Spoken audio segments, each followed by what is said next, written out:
4 tips to reduce belly fat એટલે કે પેટ ઓછું કરવા માટેના 4 ઉપાયો.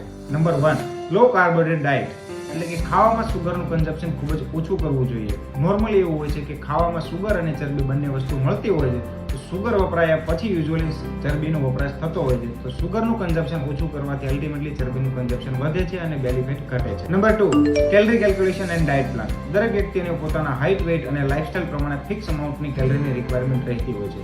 ધારો કે કોઈ વ્યક્તિનો 2000 કિલો કેલરીની રિક્વાયરમેન્ટ છે અને તે 1500 કિલો કેલરી લે છે, તો 500 કિલો કેલરી જે ડેફિસિટ છે તે પ્રમાણે ચરબી વપરાય છે શરીરમાંથી અને તે પ્રમાણે બેલી ફેટ ઘટે છે. Point number 3, exercise. Regular exercise એટલે કે અઠવાડિયામાં મિનિમમ 5 દિવસ અને દરરોજ મિનિમમ 30 મિનિટ એક્સરસાઇઝ કરવાથી શરીરમાં ઇન્સ્યુલિનની જે સેન્સિટિવિટી હોય છે, ઇન્સ્યુલિનની સેન્સિટિવિટી વધે છે, સર્ક્યુલેટિંગ ઇન્સ્યુલિન ઘટે છે અને આ સાથે બેલી ફેટ ઓછું થવાની સાથે સાથે તમારું સુગર, બીપી અને કોલેસ્ટ્રોલની જે તકલીફ હોય છે એમાં પણ સુધારો જોવા મળે છે. Point number 4, avoid processed food એટલે કે પેકિંગવાળા ફૂડ કે જેમાં હાઈ પ્રકારની કેલરી, હાઈ સુગર અને હાઈ સોલ્ટ હોય છે, તે પ્રકારના ફૂડનું કન્ઝપ્શન એવોઇડ કરવું જોઈએ. તેનાથી વધારે કેલરી હોવાથી બેલી ફેટ ખૂબ વધે છે. આ વિડીયો તમારા ફ્રેન્ડ સાથે જરૂર શેર કરજો.